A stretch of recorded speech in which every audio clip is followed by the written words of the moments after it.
નમસ્કાર વિદ્યાર્થી મિત્રો. વર્લ્ડ ઇનબોક્સ એકેડેમી અમદાવાદ શાખામાંથી હું મિતેશ એમ સોલંકી આપ સૌનું હાર્દિક સ્વાગત કરું છું. આજનો વિષય તો આપ સમજી જ ગયા હશો.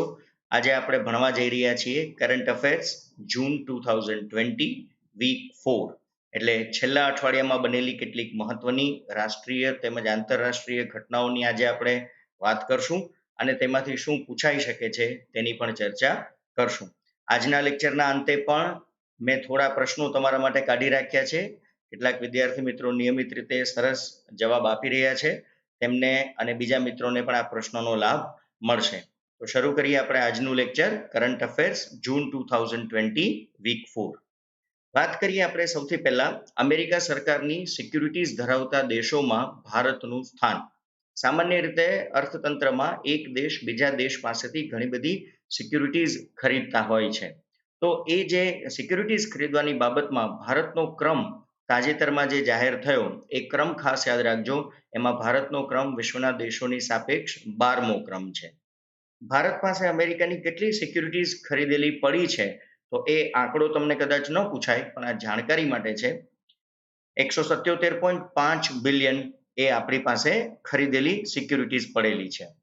હવે ભારત તરફથી ખરીદી કરે કોણ, આ પ્રશ્ન તમને પૂછી શકાય છે. તો ભારત તરફથી ખરીદી કરવાની જવાબદારી હોય છે આપણી કેન્દ્રીય બેંક અથવા તો રિઝર્વ બેંક ઓફ ઇન્ડિયા.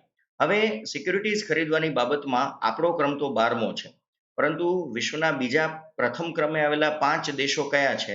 તો એમાં સૌથી વધારે સિક્યુરિટીઝ ખરીદનાર દેશ છે જાપાન, બીજો છે ચીન, ત્રીજું છે યુનાઇટેડ કિંગડમ, ચોથું છે આયર્લેન્ડ અને પાંચમો છે લક્ઝમબર્ગ દેશ. યાદ રાખજો, લક્ઝમબર્ગ ઘણાને મને એવું છે કે આ સિટી છે. લક્ઝમબર્ગ સિટી નથી, લક્ઝમબર્ગ એક નાનો એવો દેશ છે. તો આ 5 એવા દેશો છે જેની પાસે સૌથી વધારે પ્રમાણમાં અમેરિકન સિક્યુરિટીઝ એમણે ખરીદેલી છે. તો એમાં આપણો ક્રમ 12મો છે અને 1 થી 5 પૂછે તો તમારી પાસે હવે માહિતી આવી ગઈ છે. બીજી વાત કરીએ આપણે, સંયુક્ત રાષ્ટ્ર જાહેર સેવા દિવસ ઉજવાયો. યુએન જેને આપણે કહીએ છીએ United Nations public service day. તો કઈ તારીખે આ દિવસ ઉજવવામાં આવ્યો? એ તારીખ હતી 23મી જૂન. અને ઉજવવાનો હેતુ શું? તો ઉજવવાનો હેતુ એવો છે મિત્રો કે સામાન્ય લોકો જાહેર સેવાના મૂલ્ય અને મહત્વને સમજે એના માટે આ જાહેર સેવા દિવસ ઉજવવામાં આવે છે. 2020ની અંદર તો આ દિવસનું ખૂબ જ મહત્વ રહેલું છે, કારણ કે COVID-19ને લીધે જે રોગનો ફેલાવો થયો છે, કોરોનાનો જે કહેર અત્યારે ચારે બાજુ તમે જોઈ રહ્યા છો, એમાં એવા ઘણા બધા જાહેર સેવકો છે જેમણે સતત સમાજની સેવા કરી છે. જેમ કે આરોગ્ય કર્મચારીઓ ઉપર સતત કોરોનાની ટ્રીટમેન્ટ કરવાનું એક ભારણ રહેલું છે. એવી જ રીતે સ્વચ્છતા કર્મચારીની તમે વાત કરો તો ચારે બાજુ સફાઈ કરવાની જવાબદારીમાં તેમણે પણ કોરોના દરમિયાન પોતાની કામગીરી કરી છે. આ ઉપરાંત સામાજિક કલ્યાણ સમૂહો, જેને તમે સોશિયલ ગ્રુપ્સ કહો છો, જે લોકો જાહેર સેવા કરતા હોય છે, એવા લોકોએ પણ કોરોનાના જોખમ વચ્ચે સામાજિક સેવાઓ કરતા રહી છે.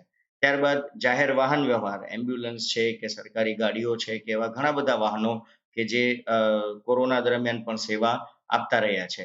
અને કાયદો અને વ્યવસ્થા એટલે કે પોલીસ તંત્રએ પણ ખડે પગે આ કોરોનાના સમયમાં પોતાની ફરજ બજાવી છે. તો આ 5 કે 6 એવા ક્ષેત્રો છે કે જેમણે જાહેર સેવાના ભાગરૂપે કોરોના જેવી મહામારીમાં પણ પોતાની ડ્યુટી નિભાવી છે, અને એટલા માટે આ જાહેર સેવા દિવસનું મહત્વ આપણા માટે પણ ખૂબ છે. એ તારીખ યાદ રાખજો, 23મી જૂન. ત્યારબાદ તમને ખ્યાલ છે કે દરેક દેશ અત્યારે કોરોનાથી ખૂબ જ ગ્રસ્ત થયેલો છે. અત્યારે અર્થતંત્ર બધા દેશોના નબળા પડી ગયા છે અને ઘણી બધી રોજગારી જે છે તે છીનવાઈ રહી છે. એવામાં અમેરિકાએ પણ એક હમણાં નિયંત્રણ મૂક્યું છે, ખાસ કરીને ભારતને પણ અસર કરે છે. તો અમેરિકાએ ગ્રીન કાર્ડ અને નોન માઇગ્રન્ટ વર્ક વિઝા ઉપર નિયંત્રણ મૂકી દીધું. અને આ નિયંત્રણ ક્યાં સુધી મૂકી દીધું છે? તો અસ્થાયી સ્વરૂપે 31 ડિસેમ્બર 2020 સુધી નવા ગ્રીન કાર્ડ કે નવા વર્ક વિઝા ઇસ્યુ કરવા પર પ્રતિબંધ મૂકી દીધો છે. અને આ નિર્ણય લેવા પાછળનું મુખ્ય કારણ શું છે? તો જેમ મેં તમને હમણાં કહ્યું કે રોજગારી જતી રહે છે પોતાના જ લોકોની, માટે અમેરિકા પોતાના દેશ માટે પણ વિચારે, એટલે અમેરિકાના લોકોની રોજગારી સુરક્ષિત કરવા માટે હવે માઇગ્રન્ટ વિઝા જે છે, નોન માઇગ્રન્ટ વિઝા, એ હમણાં સ્થગિત કરી દેવામાં આવ્યા છે. કયા કયા વિઝા ઉપર નિયંત્રણ મૂકી દેવામાં આવ્યું છે? તો સુપર ક્લાસ 3 અને સુપર ક્લાસ 1માં પ્રશ્ન આવી શકે. H1B વિઝા, જેને આપણે વર્ક પરમિટ કહીએ છીએ, H4, H2B, L1 અને જે વિઝા, જે પ્રકારના જે વિઝા છે એના ઉપર નિયંત્રણ મૂકી દીધું છે. મિત્રોને કદાચ ખ્યાલ ન હોય તો વિઝાના પ્રકાર પણ આપ નોટ કરી લો. H1B તો વર્ક પરમિટ છે જ, પણ H4 વિઝા કોને મળે? તો જે વ્યક્તિ H1B વિઝાની મદદથી અમેરિકા ગયો હોય એના જીવન સાથીને જે વિઝા મળે એને H4 કહેવાય. એટલે ધારો કે હું H1B સાથે અમેરિકા જાઉં તો મારી પત્ની છે એને H4 વિઝા સાથે હું અમેરિકા લઈ જઈ શકું છું. એવી રીતે H2B વિઝા જે છે એ સામાન્ય કૌશલ્ય ધરાવતા લોકો માટેનો વિઝા છે. એટલે પ્લમ્બિંગ, ફિટિંગ, ઇલેક્ટ્રિશિયન જેવી જે કોમન સ્કિલ હોય જેના આધારે એ લોકો વર્ક પરમિટ ઉપર આવવાની ઈચ્છા ધરાવતા હોય એમને H2B વિઝા મળતો હોય છે. L1 પ્રકારનો જે વિઝા છે એ કંપનીના સ્થાન બદલી કરતા કર્મચારીઓ માટે હોય. એટલે ઇન્ટ્રા કંપની ટ્રાન્સફર જે થતી હોય, અમેરિકાની કોઈ એક કંપની હોય એ બીજા દેશોમાં હોય અથવા બીજા દેશની કોઈ કંપની અમેરિકામાં એનું યુનિટ હોય, તો એ કંપનીના સ્થાપનાને લીધે એના કર્મચારીઓને જે વિઝા મળે એકબીજાના દેશોમાં જવાની, એ જે વિઝા છે એને આપણે L1 વિઝા કહીએ છીએ. અને જે પ્રકારનો વિઝા તો શિક્ષણ અને સાંસ્કૃતિક કામ કરતા જે લોકો હોય એમને મળતા વિઝા છે. એટલે એજ્યુકેશનના નામે જે લોકો બીજા દેશોની શું કહેવાય કે પ્રવાસ કરતા હોય, કોઈ કલ્ચરલ એક્ટિવિટીઝના નામે બીજા દેશોનો પ્રવાસ કરતા હોય, તો એવા લોકોને જે ટાઈપ વિઝા મળે છે. તો વિઝાના પ્રકાર પૂછી શકે એવી શક્યતા ઓછી છે, પણ એક સામાન્ય જાણકારી પણ આપણી પાસે હોવી જોઈએ. તો આ વાત થઈ આપણી નોન માઇગ્રન્ટ વર્ક વિઝા ઉપર નિયંત્રણની. ત્યારબાદ વાત કરીએ આંતરરાષ્ટ્રીય ઓલિમ્પિક દિવસ ઉજવવામાં આવ્યો. તો એ કઈ તારીખે ઉજવવામાં આવ્યો? એ તારીખ પણ છે 23મી જૂન. યાદ રાખજો ખાસ. શા માટે 23 જૂનની જ તારીખ પસંદ કરવામાં આવી? તો એનું કારણ છે 23 જૂન 1894ના રોજ ઓલિમ્પિક કમિટી અથવા તો ઓલિમ્પિક સમિતિની સ્થાપના કરવામાં આવી હતી. આ સ્થાપના એટલે કે ઓલિમ્પિક સમિતિની સ્થાપના ક્યાં થઈ હતી? તો એ પેરિસ શહેરમાં થઈ હતી. સૌ પ્રથમવાર આ દિવસની ઉજવણી ક્યારે કરવામાં આવી? એટલે કે આંતરરાષ્ટ્રીય ઓલિમ્પિક દિવસની ઉજવણી ક્યારે કરવામાં આવી? તો એ છેક 1948માં સૌ પ્રથમવાર ઉજવવામાં આવ્યો હતો. હવે 1948ની આ ઉજવણી આખી દુનિયાએ નહોતી કરી, માત્ર કેટલાક દેશોએ જ કરી હતી. તો એ કેટલા દેશો હતા? માત્ર 9 દેશો દ્વારા આ ઉજવણીની શરૂઆત થઈ. આજે વિશ્વભરમાં આ દિવસ દુનિયાના લગભગ બધા જ દેશો ઉજવે છે. હવે ઓલિમ્પિક સમિતિ જે છે એના મુખ્ય 3 સ્તંભ છે જેની પર એની વિચારધારા ટકેલી છે. આ પ્રશ્ન પૂછી શકાય એવો છે. તો આ 3 શબ્દો ખાસ યાદ રાખજો: મૂવ, લર્ન એન્ડ ડિસ્કવર. આ 3 વિચારધારાના સ્તંભ ઉપર ઓલિમ્પિક સમિતિ જે છે તે કામ કરે છે. ઓલિમ્પિક સમિતિનું વડું મથક ક્યાં આવેલું છે? તો યાદ રાખજો, સ્થાપના ભલે પેરિસમાં થઈ હોય પણ એનું હેડક્વાર્ટર જે છે તે સ્વિટ્ઝરલેન્ડમાં આવેલું છે. અને આ સમિતિના સ્થાપક 2 મિત્રોના નામ ખાસ યાદ રાખજો: પિયર ડી કુબર્ટિન અને ડિમેટ્રિયોસ વિકેલાસ. આ 2 મિત્રોએ આંતરરાષ્ટ્રીય ઓલિમ્પિક સમિતિની સ્થાપના કરી હતી. તો આ એક થોડી પ્રાથમિક માહિતી તમારા માટે જરૂરી હતી. ત્યારબાદ એક વિવાદાસ્પદ બાબતની વાત કરીએ. તોનોશિરોનું નવું નામ તોનોશિરો સેનકાકુ કરવામાં આવ્યું. હવે આ તોનોશિરો સેનકાકુ કરવાને લીધે જાપાન અને ચીન વચ્ચે ઘર્ષણ થઈ રહ્યું છે. આમ તો ચીનને હાલમાં આપણી સાથે પણ ઘર્ષણ થઈ રહ્યું છે, પણ આ એક નવી બાબત છે જે પણ જાણવી જોઈએ. તો વિવાદ આ જે છે તે 1972થી આ બંને દેશો વચ્ચે ચાલી રહ્યો છે, જાપાન અને ચીન વચ્ચે. તો એનો થોડું આપણે ઐતિહાસિક માહિતી મેળવી લઈએ. ભૂગોળમાં પણ આ પ્રશ્ન પૂછી શકે છે અને કરંટ અફેર્સમાં પણ પૂછી શકે છે.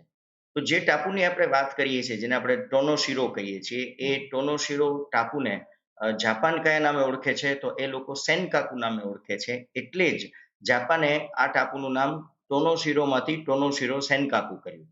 જ્યારે ચીન આ ટાપુને કયા નામે ઓળખે છે? તો ચીન આ ટાપુને દિયાયુ નામે ઓળખે છે. એક જ ટાપુ છે પણ બંને અલગ અલગ નામે બોલાવે છે.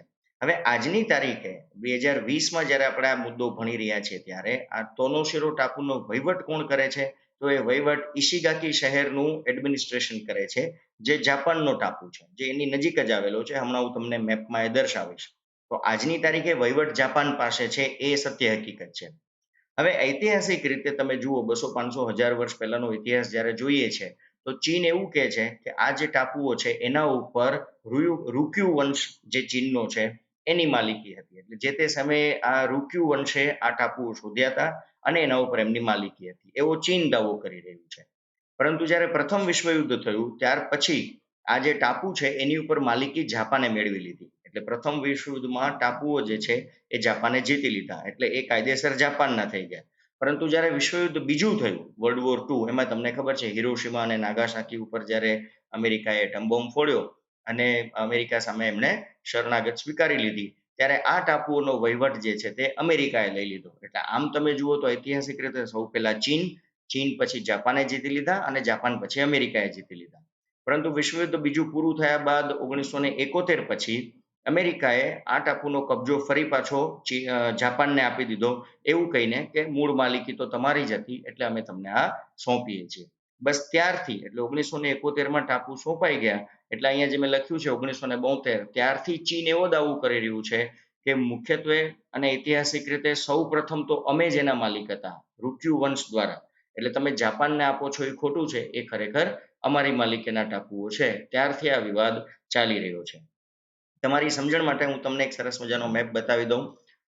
અહીંયા તમે જોઈ રહ્યા છો શાંઘાઈ અને આ ચીનની બોર્ડર તમે જોઈ રહ્યા છો. અહીંયા તાઇવાન આવેલું છે અને અહીંયા જાપાન આવેલું છે. અને આ જે આઇલેન્ડ તમે વચ્ચે જોઈ રહ્યા છો, આ જે છે એ રૂક્યુ આઇલેન્ડ છે. હવે અહીંયા તમે જુઓ તો ઇશિગાકી, જે મેં કીધું કે ઇશિગાકી દ્વારા વહીવટ થાય છે, તો ઇશિગાકી એ જાપાનનો ટાપુ છે અને આ જ ઇશિગાકી વહીવટી તંત્ર એ આ ટાપુઓની અત્યારે સાચવણી કરે છે. આ તરફથી ચીન એવું કે છે કે આની ઉપર અમારી માલિકી છે. તાઇપેઈ પણ ક્યાંક ક્યાંક પોતાની માલિકીનો દાવો કરી રહ્યું છે. તો મૂળ અત્યારે આ ટાપુઓનું નામ કદાચ તમને પરીક્ષામાં પૂછી શકે છે. આપણા વિસ્તારો તો છે જ પરીક્ષાલક્ષી, પરંતુ આંતરરાષ્ટ્રીય સ્તરે ભૂગોળમાંથી આ પ્રશ્ન બની શકે છે. ત્યારબાદ એક નાની એવી વાત જોઈ લઈએ, સ્ટાર્ટ સંધિ. સૌથી પહેલા તો સ્ટાર્ટ એટલે શું, એ એક્રોનિમ છે. તો સ્ટાર્ટનું ફૂલ ફોર્મ યાદ રાખી લેજો, સ્ટ્રેટેજિક આર્મ્સ રિડક્શન ટ્રીટી. શબ્દો ઉપરથી જ સમજાઈ જશે કે સૈનિક આપણે જે હથિયારો હોય એમાં ઘટાડો કરવા માટેની આ સંધિ છે. આ સંધિ છે શું, તો આ બે દેશો વચ્ચેની મુખ્યત્વે સંધિ છે. અમેરિકા અને રશિયા વચ્ચે વર્ષોથી કોલ્ડ વોર ચાલી રહ્યું છે. તો અમેરિકા અને રશિયા બંને દેશો પોતપોતાના અણુ હથિયારોમાં સતત ઘટાડો કરતા રહેશે, એના માટેની આ સંધિ છે. આ સંધિને અગાઉ સ્ટાર્ટના નામે ઓળખવામાં નહોતી આવતી. આ માત્ર તમારી જાણકારી માટે છે. સ્ટાર્ટ સંધિનું જૂનું નામ હતું measures for the further reduction and limitation of strategic offensive arms. અર્થ એનો એ જ છે કે પોતાના અણુ હથિયારોમાં ઘટાડો કરવો, પરંતુ આ તેનું જૂનું નામ છે. હવે આ સ્ટાર્ટ સંધિ જે છે એ તાજેતરમાં હવે એટલે ટૂંક સમયમાં પૂરી થવા જઈ રહી છે. 5 ફેબ્રુઆરી 2021માં આ સંધિ પૂરી થઈ જશે અને આ સંધિ હવે કરવી કે ન કરવી એ બાબતમાં અત્યારે ચર્ચા ચાલી રહી છે. અમેરિકાના પ્રેસિડેન્ટ ડોનાલ્ડ ટ્રમ્પ આ સંધિને એટલે કે સ્ટાર્ટ સંધિને હવે બેડ સ્ટાર્ટ તરીકે ઓળખે છે.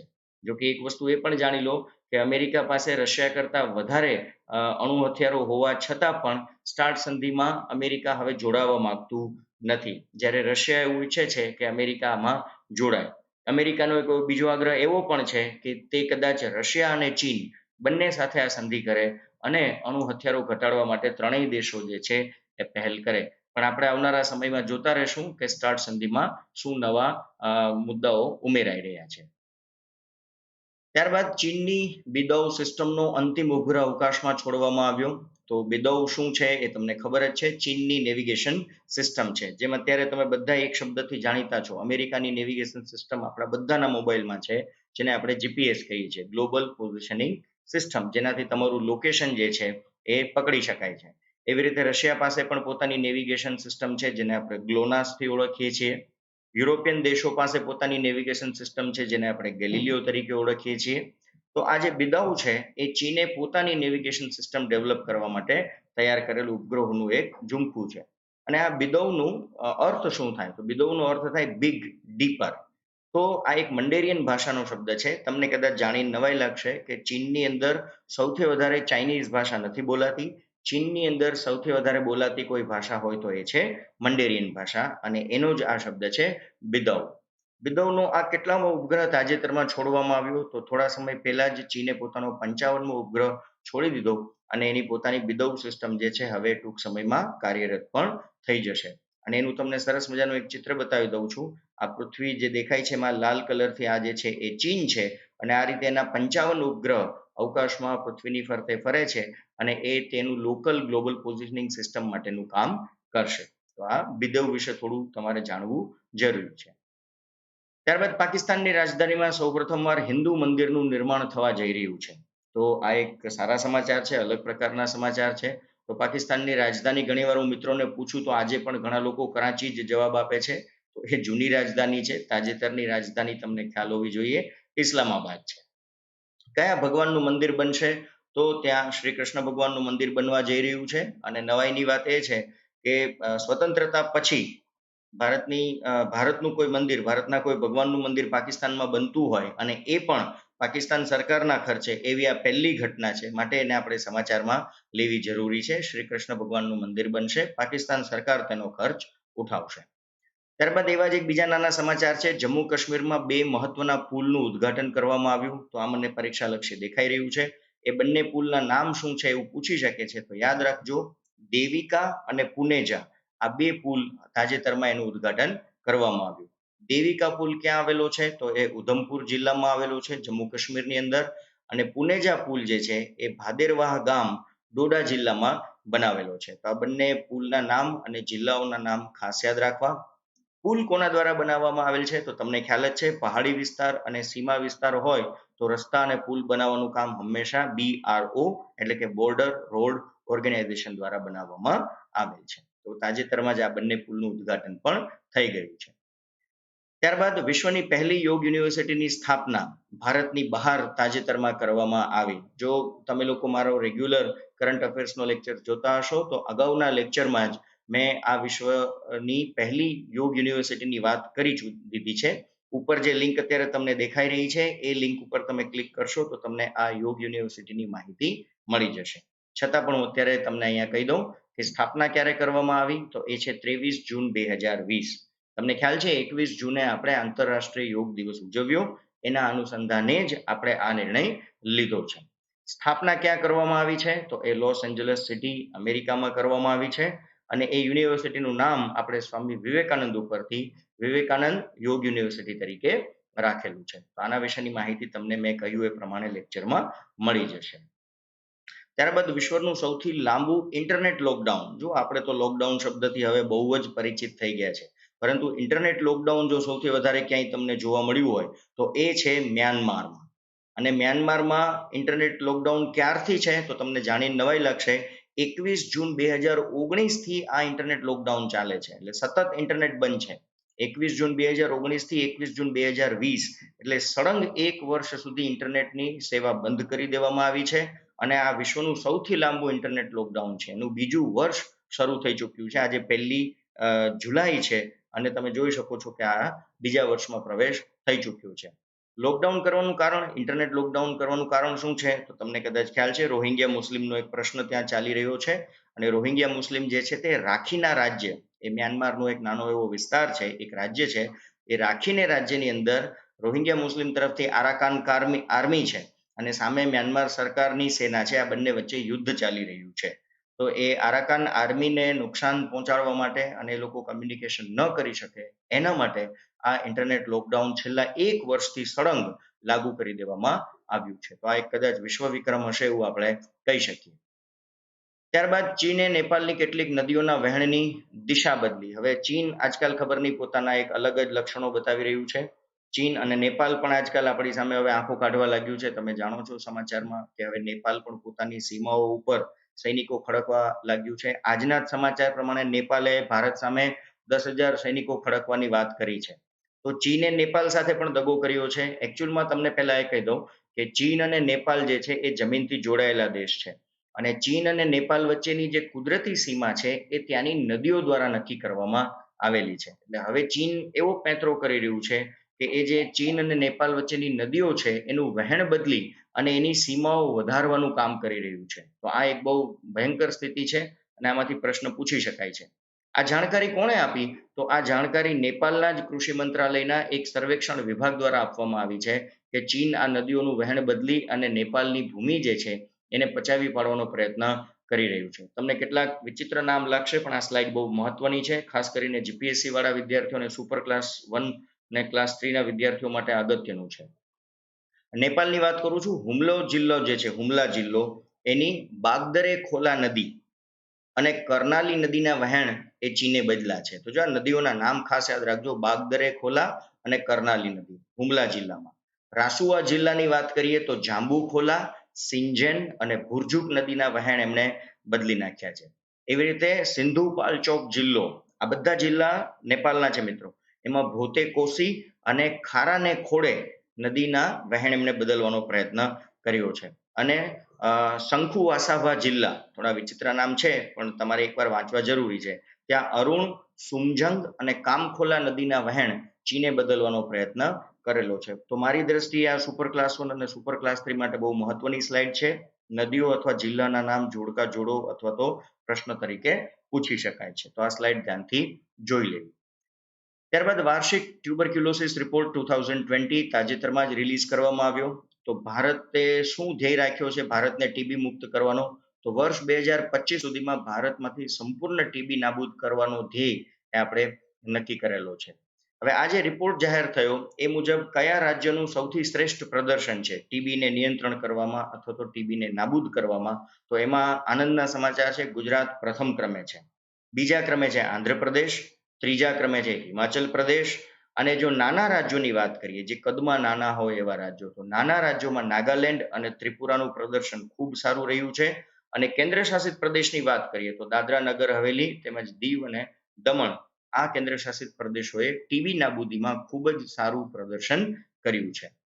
તમને એનો એક સરસ મજાનો ઇમેજ પણ બતાવી દઉં. આ તમે જોઈ રહ્યા છો ઇન્ડિયા ટીબી રિપોર્ટ 2020, 24 જૂનના રોજ રિલીઝ કરવામાં આવેલો છે. અને તમે જોઈ રહ્યા છો એક્ટિવ કેસ ફાઇન્ડિંગ, એટલે કે જે નોંધાયેલા કેસીસ છે, તો કેટલા લોકોને તપાસવામાં આવ્યા? તો 27.74 કરોડ લોકોની તપાસ કરવામાં આવી.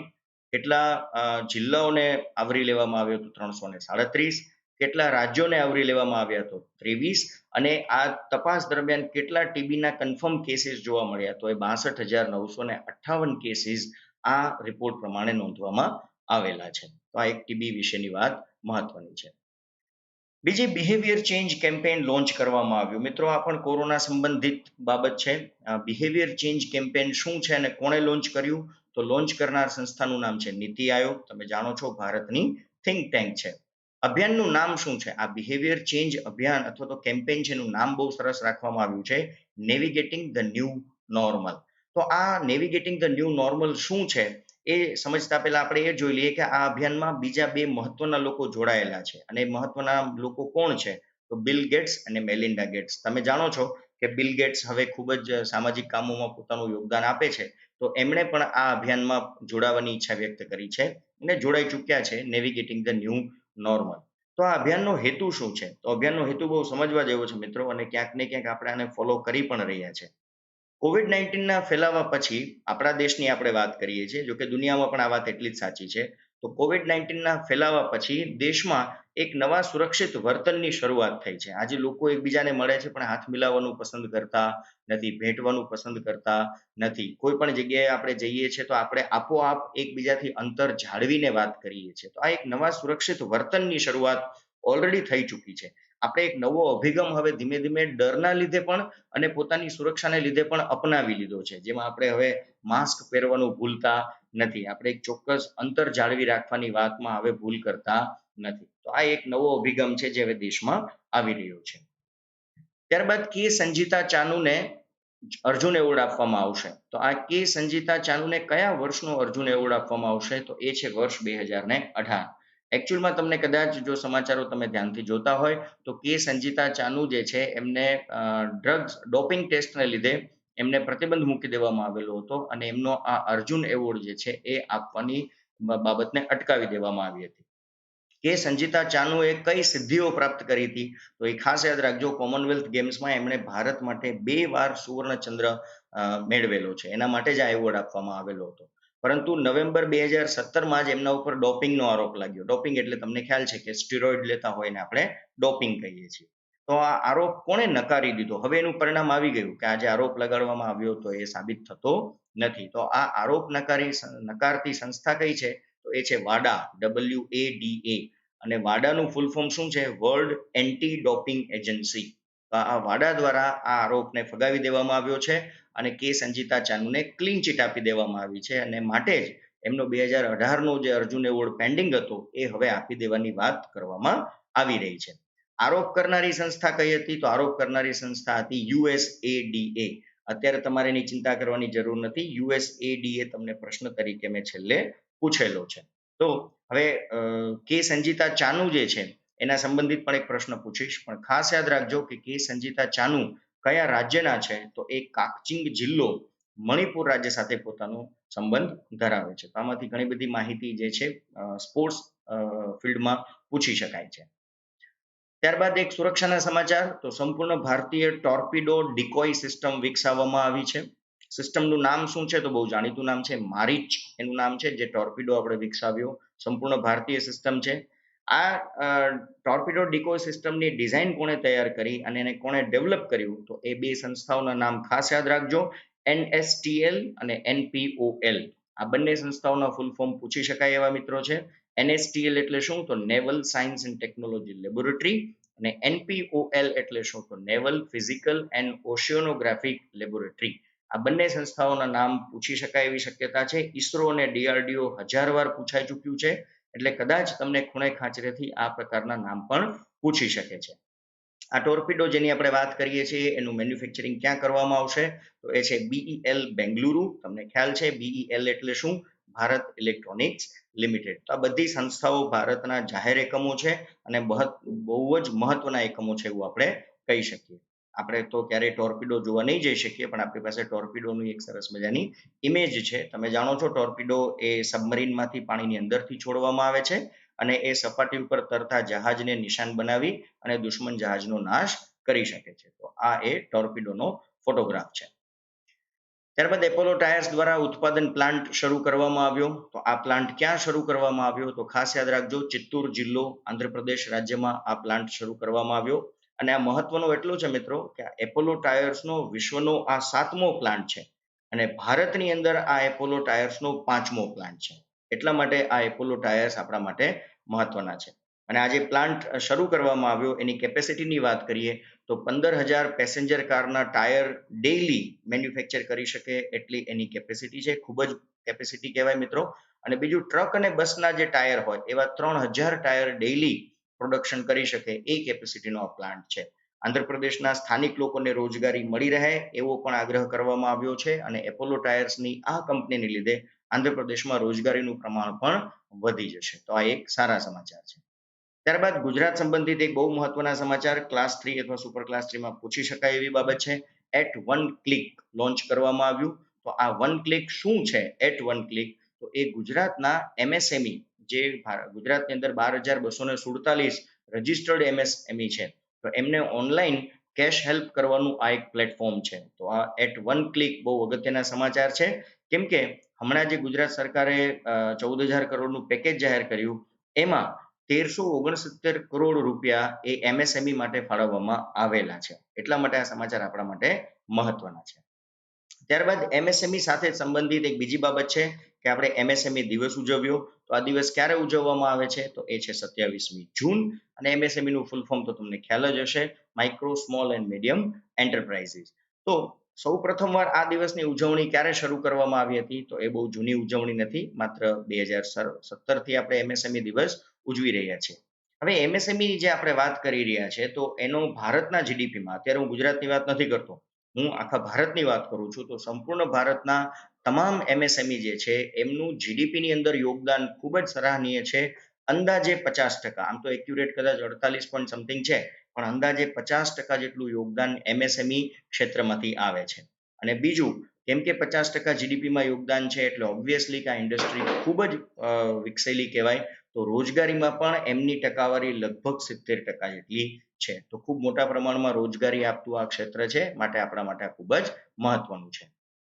ત્યારબાદ સંકલ્પ પર્વ ઉજવવામાં આવશે કરતા હવે ઉજવાઈ રહ્યું છે એવું આપણે કહીએ. તો આ પર્વ શું છે પહેલા તો આપણે એ જાણી લઈએ. તો એ પર્વ છે વૃક્ષારોપણનું પર્વ.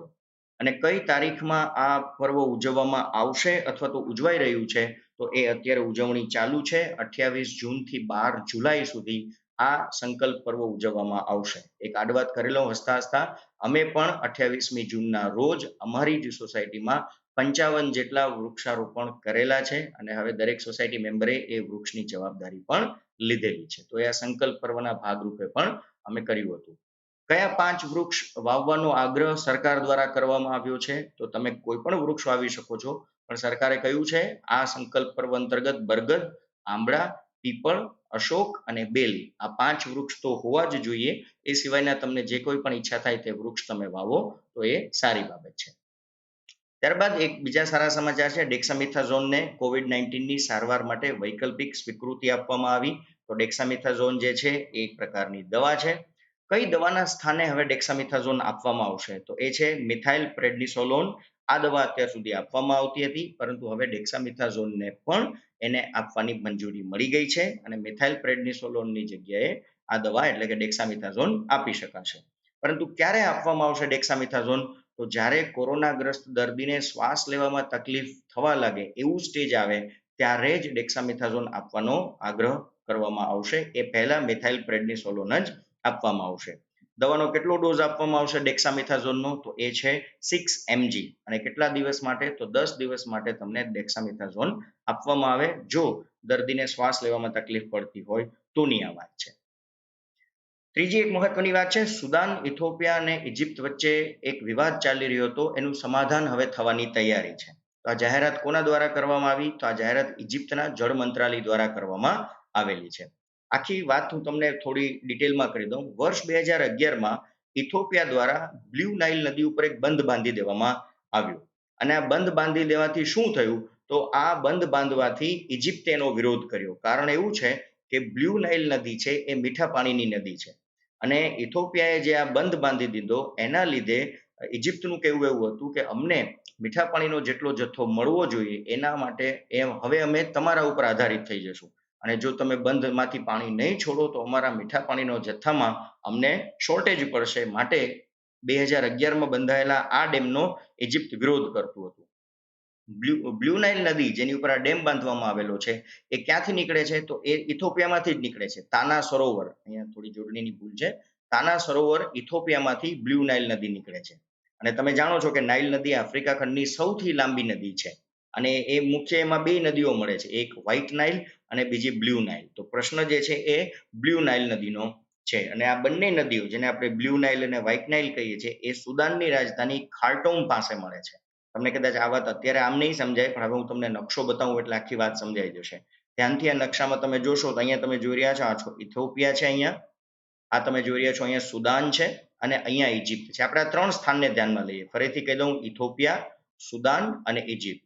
હવે અહીંથી આવતી આ નદી જે તમે જોઈ રહ્યા છો એ છે વ્હાઇટ નાઇલ અને અહીંયા તમે જોઈ રહ્યા છો તાના લેક એટલે કે તાના સરોવર, જ્યાંથી આ તમે જોઈ રહ્યા છો બ્લુ નાઇલ નીકળી રહી છે. અને મેં હમણાં જ અગાઉની સ્લાઇડમાં તમને કહ્યું કે સુદાનનું કેપિટલ છે ખાર્ટૂમ. આ ખાર્ટૂમ પાસે બંને નદી બ્લુ નાઇલ અને વ્હાઇટ નાઇલ ભેગી થાય છે અને જે હું ડેમની વાત કરું છું એ ગ્રાન્ડ ઇથોપિયન રેનેસા ડેમ એ અહીંયા ઇથોપિયાએ બનાવેલો છે. એટલે તમે જોઈ રહ્યા છો કે ઇથોપિયા અહીંથી નીકળતી આ બ્લુ નાઇલ નદીનું જો પાણી અટકાવે તો આ નદીમાં પાણીનો જથ્થો ઘટે, જેને લીધે અહીંયા આ નદી આગળ જતા જ્યારે ઇજિપ્તમાં પહોંચે છે ત્યારે ઇજિપ્ત કહે છે કે તમારે લીધે અમને પાણી ઓછું મળશે એટલે આ ડેમ ઉપરથી તમારે નિયમિત પાણી છોડવું જોઈએ. અને એને લીધે તમે જોઈ રહ્યા છો ઇથોપિયા, સુદાન અને ઇજિપ્ત આ ત્રણેય વચ્ચે હવે એક સંધિ થઈ રહી છે અને સંધિના ભાગરૂપે હવે કદાચ ઇજિપ્ત સંતોષકારક રીતે પાણીનો જથ્થો મેળવશે એવું દેખાઈ રહ્યું છે. તો આ નકશા દ્વારા હવે તમને સમજાઈ જશે. રાષ્ટ્રીય સ્ટેટિસ્ટિક્સ દિવસ ઉજવવામાં આવ્યો. આપણા માટે બહુ મહત્વનો દિવસ છે. ક્યારે ઉજવાયો? તો એ છે 29મી જૂન. શા માટે આપણે 29 જૂનની જ તારીખ પસંદ કરી? તો આપણા બહુ જાણીતા સ્ટેટિસ્ટિશિયન પ્રશાંતચંદ્ર મહાલનોબિસનો એ જન્મદિવસ છે.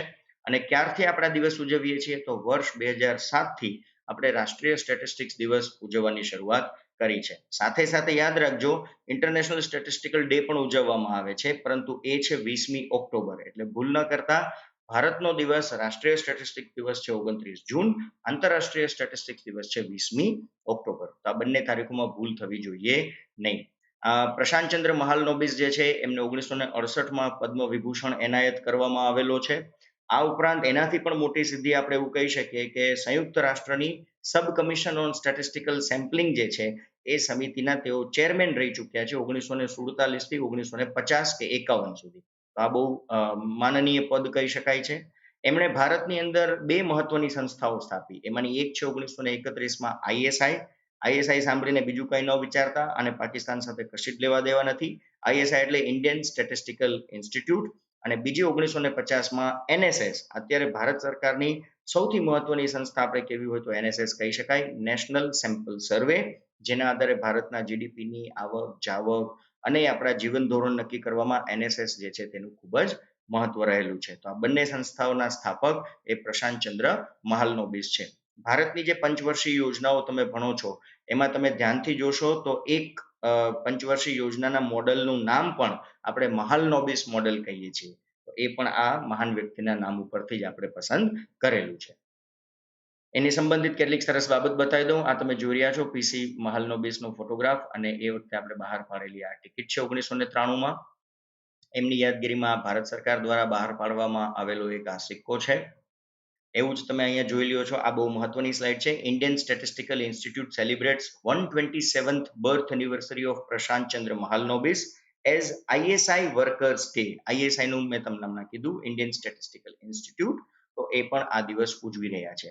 અને 125 રૂપિયાનો સિક્કો પણ ભારત સરકારે પીસી મહાલનોબિસની યાદમાં બહાર પાડેલો હતો. આ લિમિટેડ એડિશન કોઈન હોય છે, બજારમાં જોવા મળતા નથી.